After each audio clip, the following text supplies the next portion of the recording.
যার যার উৎসব সবার, শুধু হিন্দু ধর্মে নাম লেখানোর জন্য এবং ধর্ম পরিবর্তন না করার জন্য অনুপ বড়ুয়াকে তার ছাত্ররা হিন্দু হওয়ার জন্যই তাকে যেভাবে শারীরিক নিগ্রহ করে বল প্রয়োগ করে পদত্যাগ করে স্কুল থেকে বের করে দিচ্ছে, সেটা পোস্ট করেছি জানানোর জন্য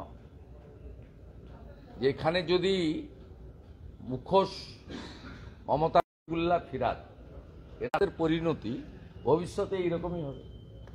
শুভেন্দুদা, পাক অকুপাইড কাশ্মীরে গিয়ে আল হাফিজ তার নেতা সেখানে গিয়ে ক্যানিং থেকে তিনি অ্যারেস্ট হলেন।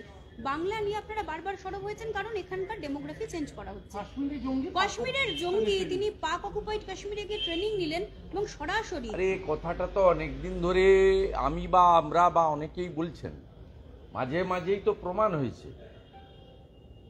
এবং এই কারণে একটা সময় পাঞ্জাব থেকে এই রাজ্যের পুলিশকে না জানিয়ে বাম আমলে এসে অপারেশন করে গেছে, হেলিকপ্টার করে এসে এই রাজ্যটাকে তো মুক্তাঞ্চলে পরিণত করেছে। কিছুটা সিপিএম আগের সময়, পরবর্তীকালে এরা, আপনি ভাবতে পারেন বঙ্গবন্ধু মুজিবুর রহমানের ফাঁসির দণ্ডাদেশ প্রাপ্ত দুজন আসামি একদিন নয় 15 বছর ধরে, একজন হাবড়াতে হোমিওপ্যাথিক চিকিৎসক হিসেবে, আরেকজন ডাক্তার আপনার ইংরেজির প্রফেসর হিসেবে মজিদ মাস্টার পারসার কাছে কাটিয়ে দিয়ে চলে গেলেন।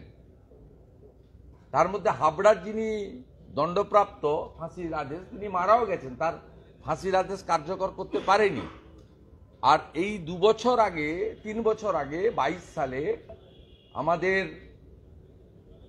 এনআইএ এবং ন্যাশনাল সিকিউরিটি তারা পারসার কাছ থেকে মজিদ মাস্টারকে তুলে নিয়ে গিয়ে মাজেদ মাস্টারকে তুলে নিয়ে গিয়ে তার ফাঁসির দণ্ডাদেশ কার্যকর করেছে ঢাকাতে।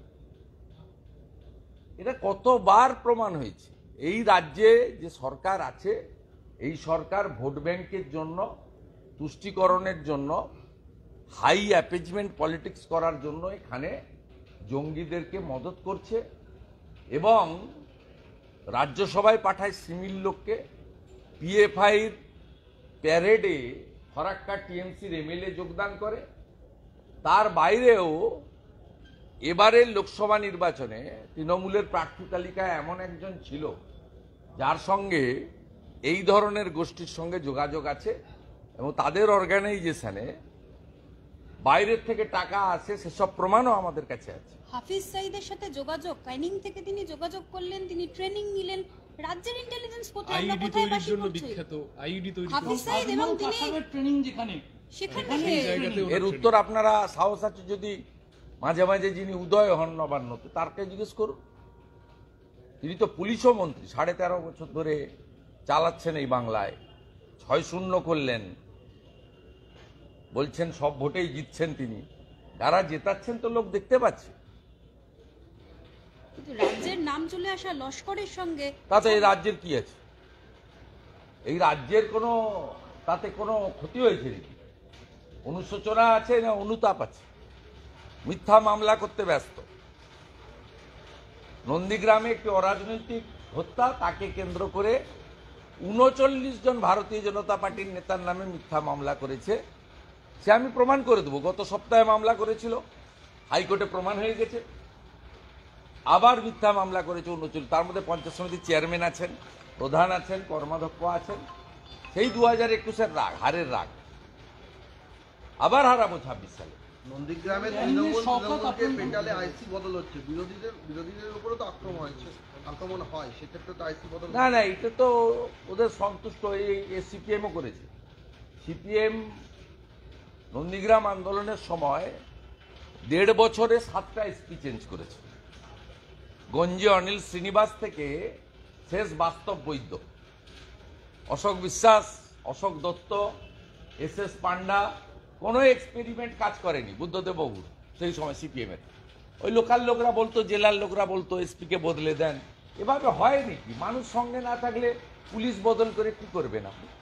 শওকত মোল্লা আপনার নামে কোনো আইনি নোটিশ পাঠিয়েছেন কে? আপনার কাছে? শওকত মোল্লা আমি তো অপেক্ষা করছি, করলেই তো 21 সালে 5 মেন জাজের বেঞ্চ, জাস্টিস বিন্দালের বেঞ্চ, তারা ন্যাশনাল হিউম্যান রাইটস কমিশনকে পোস্ট পোল ভায়োলেন্সের তদন্ত করতে বলেছিল। তাতে যে 19 জন দাগি কুখ্যাত লোকের নাম ন্যাশনাল হিউম্যান রাইটস কমিশন জমা দিয়েছে, তার মধ্যে শওকত মোল্লা অন্যতম। আমি তো কাগজ দিয়ে বসে আছি, ওনার লাভ লেটার পেলেই তো আমি উত্তর দিয়ে দেবো। I am waiting for that letter, eagerly waiting. আপনার বিষয়ে মন্তব্যের জেরে অর্জুন সিং এর বাড়িতে আজকে পুলিশ। আপনার বিষয়ে মন্তব্যের জেরে বোঝা যাচ্ছে অর্জুন সিং সত্যি কথা বলেছে। আমি এতদিন এগুলো বলিনি, বোঝা যাচ্ছে পায়ে কাঁটা ফুটেছে মমতা ব্যানার্জি। এই চক্রান্তের সঙ্গে মমতা বন্দ্যোপাধ্যায়ের লোকজনও যুক্ত, শাসক দলের লোকজনও যুক্ত, সত্য গায়ে লেগেছে। তাহলে 26 তারিখ তো পেরোলো, 26 তারিখ তো পেরিয়ে গেল। কি বেরোল? আপনার বিষয়ে যে বলে ভাই আমি এ নিয়ে মন্তব্য করিনি, করব না। যারা আপনাদেরকে ইনপুট দিয়েছে টক টু দেম। শুভেন্দুদা নিয়োগ দুর্নীতি, আমি এগুলো নিয়ে মন্তব্য করি না। শুভেন্দুদা আমি সন্দেশ, সিপিএম এর দ্বারা আক্রান্ত হয়েছি, আমার হাত ফ্র্যাকচার হয়েছে। আমি তৃণমূলের দ্বারা একাধিক জায়গায় আক্রান্ত হয়েছি, একাধিক জায়গায় গাড়ি ভেঙেছে তৃণমূলের মুসলমান গুন্ডারা।